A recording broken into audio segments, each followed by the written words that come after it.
नमस्कार।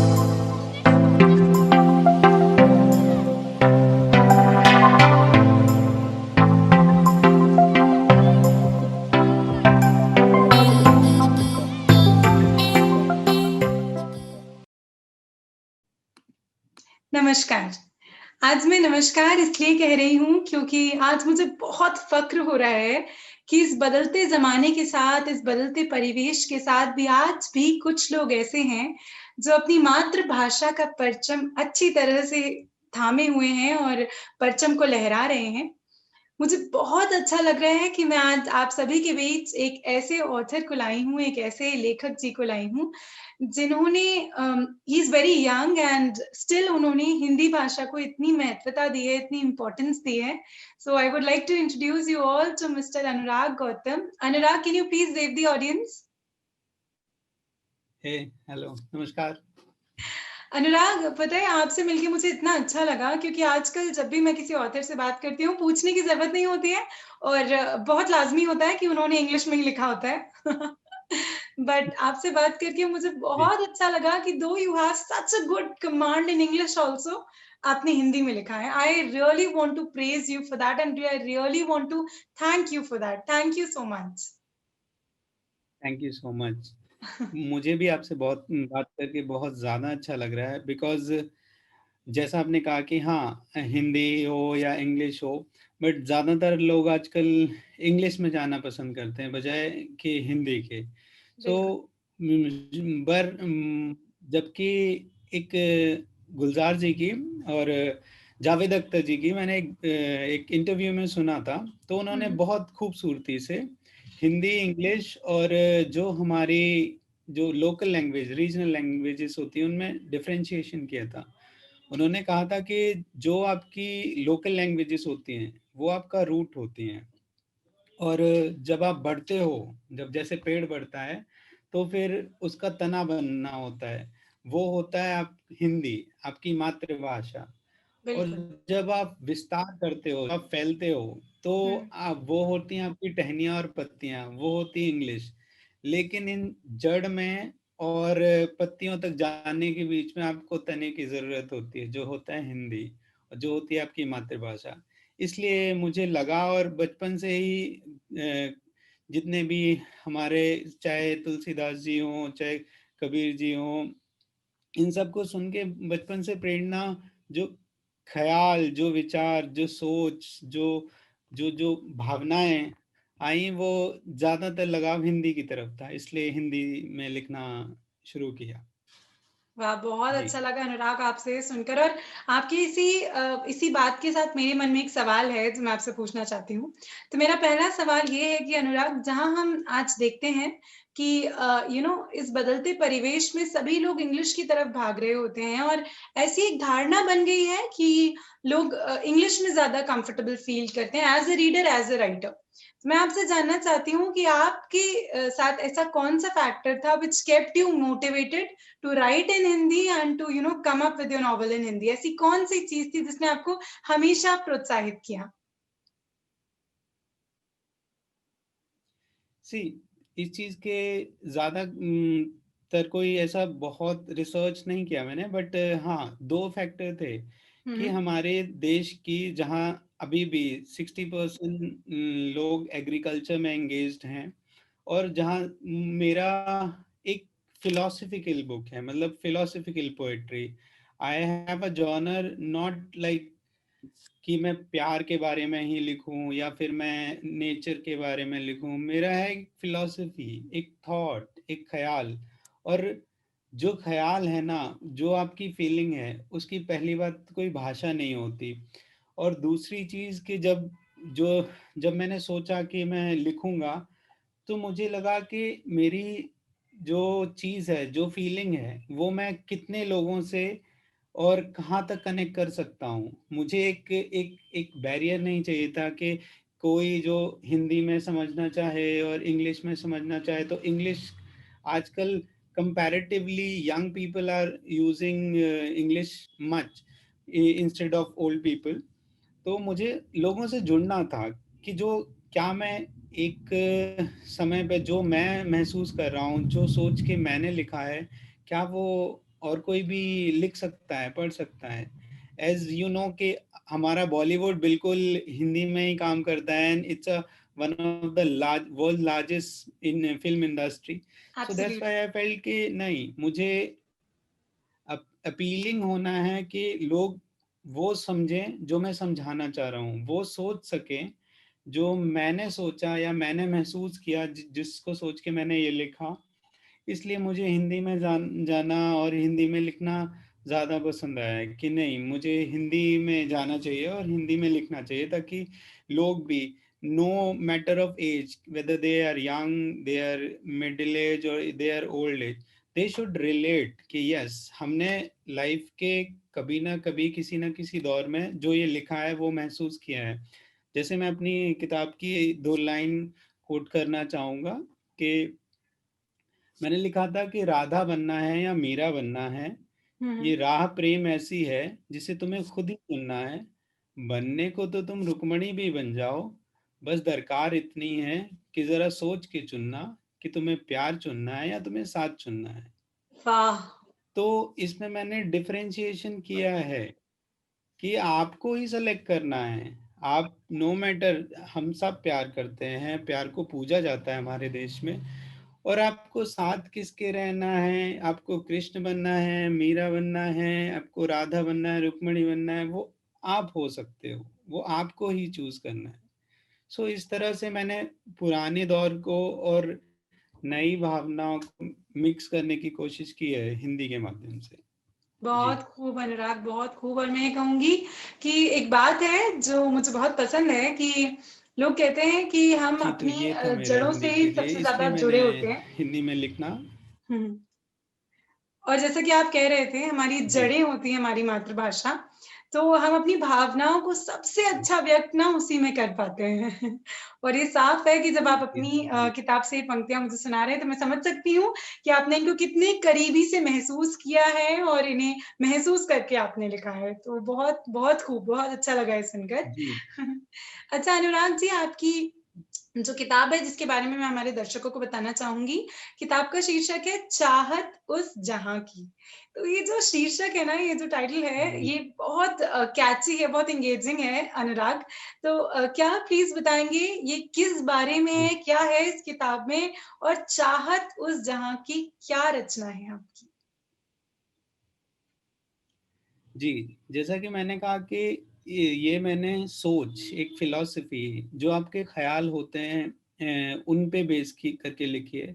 सी, we, everyone has a as a idol, और एक एक ड्रीम होता है कि हमारी दुनिया काश ऐसे होती, काश ऐसे होती है। कुछ लोगों को नेचर के पास रहना अच्छा लगता है, कुछ लोगों को लोगों के पास अच्छा रहना अच्छा लगता है, कुछ को अपने परिवार के साथ अच्छा।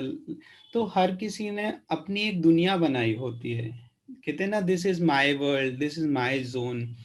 तो वही है कि हम सब, एक ड्रीम होता है, एक एक एक इंस्पायर होते हैं कि मुझे अपना वो चाहे अपना कमरा सजाना हो, चाहे अपना घर बनाना हो, चाहे अपने परिवार के साथ कहीं बाहर जाना हो, या कुछ लोग खाने के शौकीन होते हैं, कुछ लोगों को रंग बहुत पसंद होते हैं, कुछ लोगों को फूल बहुत पसंद होते हैं। तो हर दुनिया में ना, I realize, when I realize to write this book, I realize कि what should I keep as my title. So I realize कि हर दुनिया में हर किसी को, they are trying to making their own world.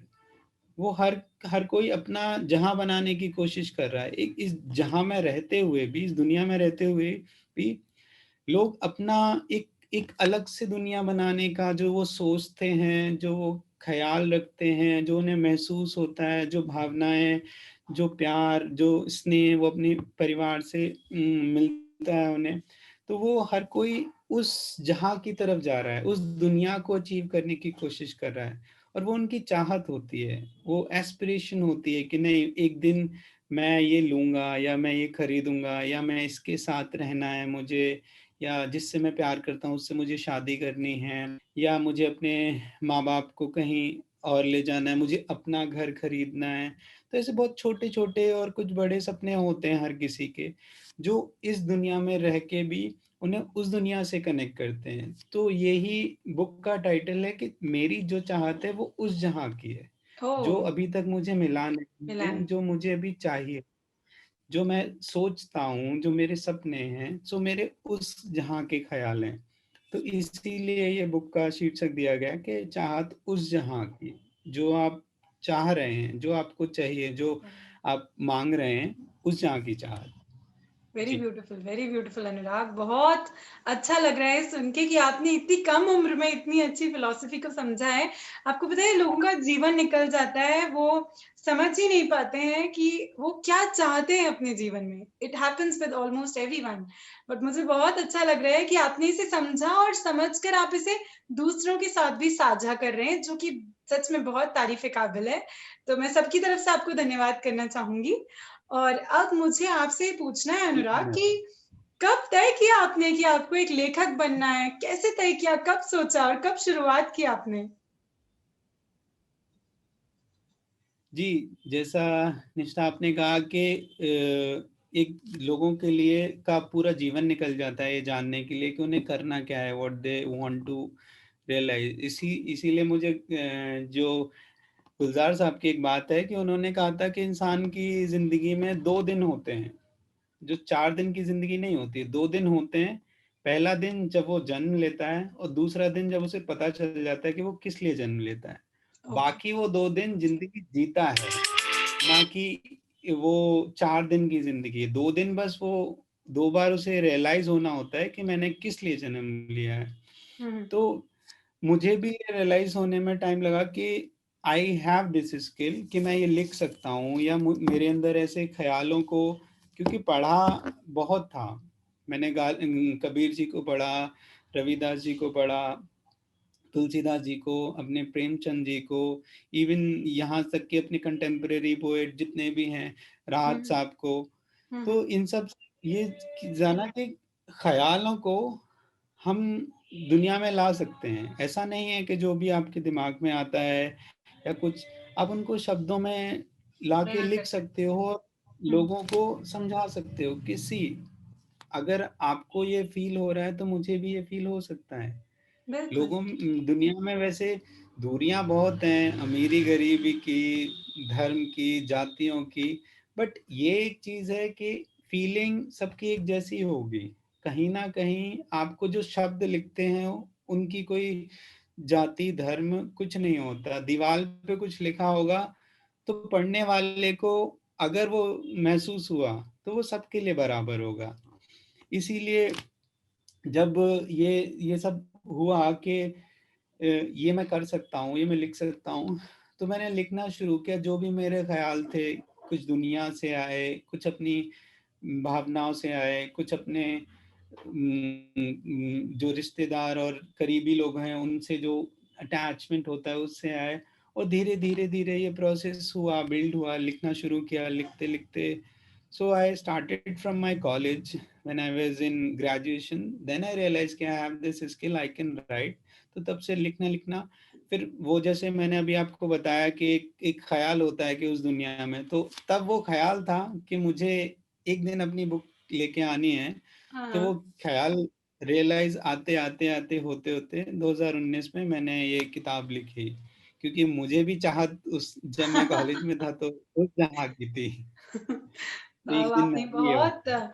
मैं कहूँगी अनुराग, मुझे ना आपसे बात करके ऐसा लग रहा है कि जो किताब आपने लिखी है ना, वो किताब आपने खुद महसूस की है और फिर आपने उसे लिखा है। तो जब हम वो लिखते हैं, जो जी हम महसूस करते हैं ना, तो हम बहुत अच्छे से अपनी भावनाएँ व्यक्त कर पाते हैं। That's so nice.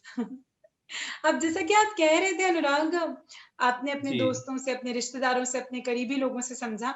मुझे एक बात है जो बहुत ज़रूरी लगती है किसी भी पेशे में हम हों, कि हमारी फैमिली का जो सपोर्ट होता है, उनका जो जी हमारे पीछे they stand as a pillar, वो बहुत इम्पोर्टेंट होता है। तो आपके साथ कैसा है फैमिली का सपोर्ट, जी और क्या आप वो समझते हैं कि आप क्या करना चाहते हैं, और आपको कैसा सपोर्ट मिलता है?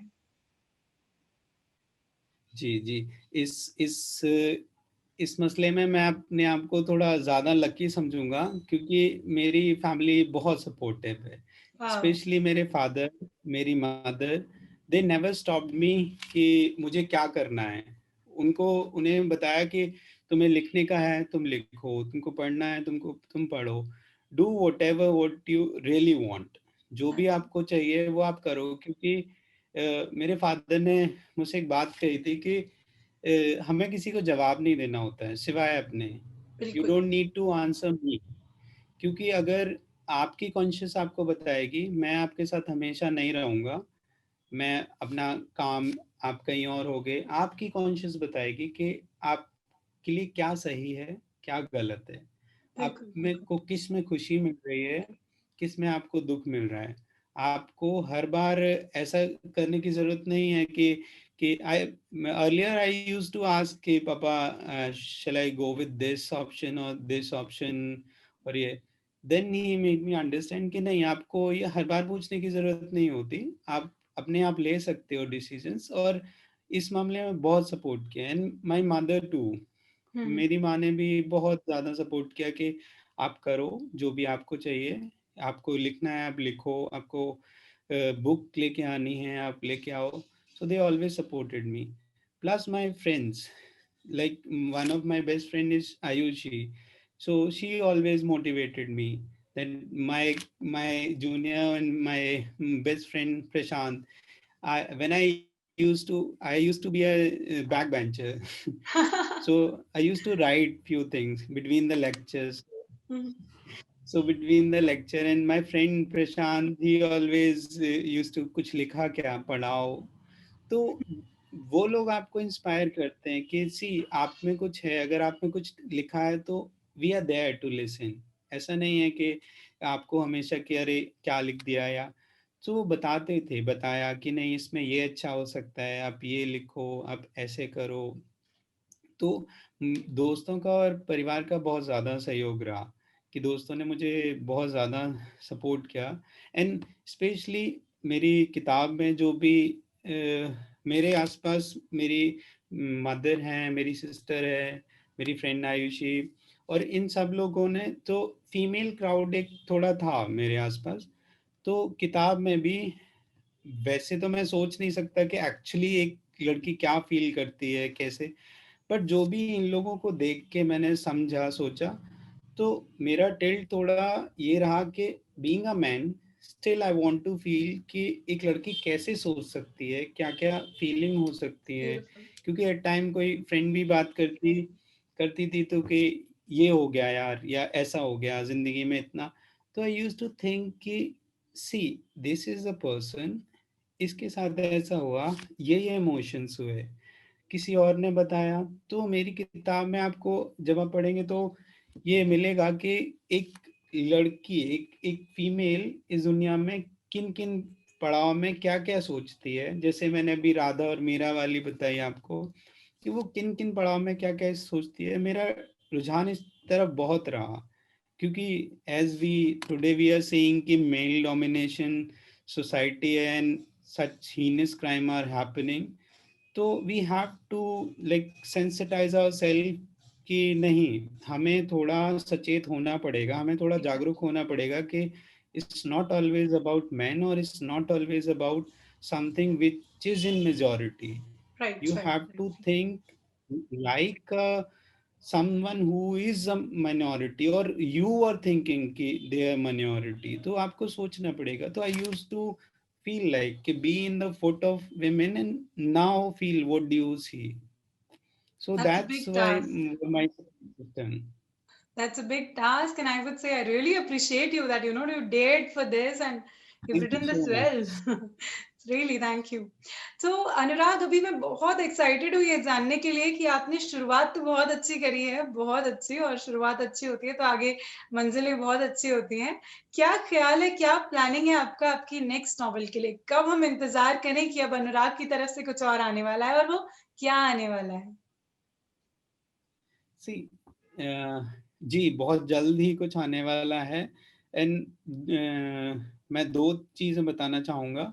कि पहली चीज़ जो मेरी तरफ से आने वाली है, जो आपको मिलेगी, कि I am going to design such a story जो आपके कंटेम्प्रेरी वर्ल्ड से लेके आपको ओल्ड एरा तक कनेक्ट करेगी, जो आपको आपकी लाइफ के कई पहलुओं से, कई जुड़ाव से, कि आपने आप एज अ पर्सन हमारी जिंदगी में कितने फेज, आजकल लोगों को ना, I am observing while I was working on this project, कि लोग जी रहे हैं, उनको नहीं पता क्यों, उनको नहीं पता कि किस लिए, वो राइट। बस जी रहे हैं। आप उन्हें कहोगे कि आप क्यों जी रहे हो, तो उन्हें नहीं पता होगा कि आप वो आज नहीं सोचते कि आप वो 20s में हैं या अपने टीन एजिंग में हैं या फिर अपने 30s में हैं।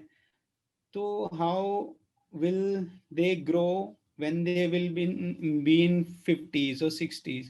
How they see themselves, और क्या हम जो चीज़ आज कर रहे हैं तो वो चीज़ हमारे 40s के लिए अच्छी है, या हमारी यंग जनरेशन या हमारे किड्स या जो आने वाली जनरेशन हैं उनके लिए अच्छी है। So I am it's going to be again a philosophical like storyline, but I will be designed in such mode कि you will realize every phase of your life, कि आपने यंग थे तो हमारे मन में क्या ख्याल आते हैं, तो फिर उनसे हम मोटिवेट होके किधर किस डायरेक्शन में जाते हैं। फिर a working person how do they think, a house wife कैसे वो सोचती हैं, या एक इंडिया और एक यूएस में रहने वाली लड़की कैसे सोच सकती है, कितना सोच में कितना विचारों में अंतर होता है। एक प्यार की परिभाषा दुनिया के इस कोने में है तो प्यार की परिभाषा दुनिया के उस कोने में क्या होती। तो ये कुछ बेसिक बुनियादी सवाल हैं जो मुझे लगा कि दुनिया में और खासकर भारत में सोचने की ज़रूरत है, क्योंकि हम आजकल जो भी हम इग्नोरेंट बहुत हो गए हैं कि हाँ ठीक है हो गया, बट हमारे साथ नहीं हुआ ना, तो हम नहीं सोचेंगे। सो इसमें मेरे 2 प्रोजेक्ट अभी आने वाले, आपको जल्दी मिलेंगे। आई जी। Am very excited for that. और अनुराग, मैं कहूंगी कि आपसे बात कर कर ना मुझे एक चीज बहुत अच्छी लगी, जो आपको पता है कि आजकल क्या चल रहा है समाज में, you know the recent cases that are happening, जिसके बारे में हम लोग रोज सुन रहे हैं, रोज बात करते हैं, पर फिर भी आज भी समाज में we can not point out male gender wrong for everything. People like you who are realizing, who are feeling, you know, feminism and understanding what females feel. I really feel very good that someone like you is trying to understand what we women feel. That is very important. Thank you for this. Thank you so much, and it I think, I hope it should be with everyone, every male should think. जब ये हो जाएगा ना अनुराग, जी। तो you know we all will feel like you know we are safe in this world, we can just be us, and वो जो डर होता है ना हमारे अंदर, थोड़ा सा जी। वो खत्म हो जाएगा। आई रियली फील किसी दिन ये जो सोसाइटी है, मेरी चाहत है अभी कि ये उस जहां पे हम पहुंच जाएं कि जी। हमारे सोसाइटी इतनी अच्छी हो जाए जीने के लिए कि you know we don't have all these negative things around. अच्छा जी अनुराग, मुझे बिल्कुल आपसे ये होगा, पूछना बिल्कुल। है। बिल्कुल, बिल्कुल। जी। मुझे आपसे ये पूछना है कि जैसे कि आपने कुछ लोगों का नाम लिया, आपकी फैमिली का, आपकी फ्रेंड्स का, आयुषी का, जो लोगों ने आपको बहुत सपोर्ट किया। ऐसे कुछ इंसिडेंसेस होते हैं, ऐसी कुछ चीजें होती हैं जो you know long lasting impression हमारे दिमाग में कहीं हम छोड़ जाती हैं, जो जो मैं कहती हूँ कि क्रिटिसिज्म को हमेशा पॉजिटिव वे में लेना चाहिए और वो गाइडिंग सपोर्ट बन जाता है। तो ऐसा कुछ आपके ज़हन में है अभी जो you know was happened with you ever, और धीरे-धीरे उसने आपको गाइड किया, सपोर्ट किया और आपको एक डायरेक्शन दिया to be an author, and today you are sitting here as an author. ऐसा कुछ भी आपको याद है? जी, ऐसा मतलब ज़्यादा मुझे क्रिटिसिज्म मिला, ज़्यादा ही मिला एक्चुअली। तो मेरा एक एक इंसिडेंट ऐसा था जो मैंने अभी आपको 2 लाइन कोट करके बताई मेरी बुक से। तो I was sitting in a event, तो वहाँ पे एक सज्जन थे, तो उन्होंने मुझसे पूछा, he was renowned author, New York times और उनमें छपा था उनका, and he was such a big name. तो ही आस्क्ड मी कि आपकी बुक क्या है और आपने क्या लिखा है? तो with humbleness I presented my book, sir, this is my book. So he also asked that title is very catchy and what is all about. Then I said like sir, it's about philosophy and it's how we think.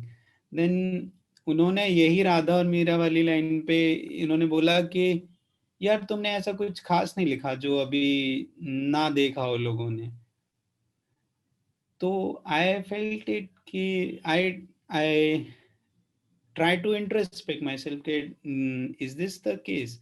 तो उन्होंने बोला कि ऐसा तुमने कुछ खास नहीं लिखा जो लोगों ने अभी तक ना देखा हो ना।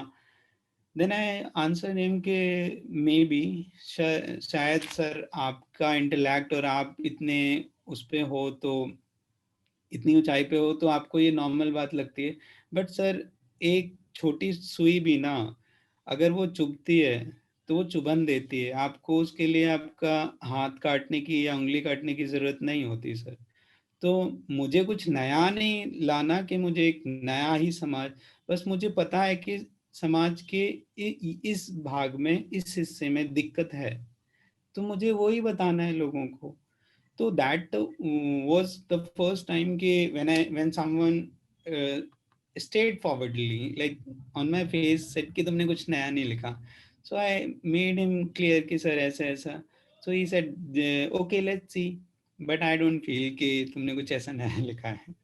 So I that would was से my अनुराग, ये इंसिडेंस आपको जीवन भर याद रहेगा। और इसके बारे में मुझे ऐसा लगता है कि नया ना लिखने वाली बात जो है, तो बातें तो देखिए वही है, जीवन में सब कुछ वैसा ही है, बस अंदाज अपना अपना होता है, हम किस तरह से किसी बात को कन्वे करते हैं और वो कितनी सामने वाले को छू जाती है। तो हम लेखकों की दुनिया में तो यही है बातें एक ही होती है, बस अलग अलग तरीके होते हैं।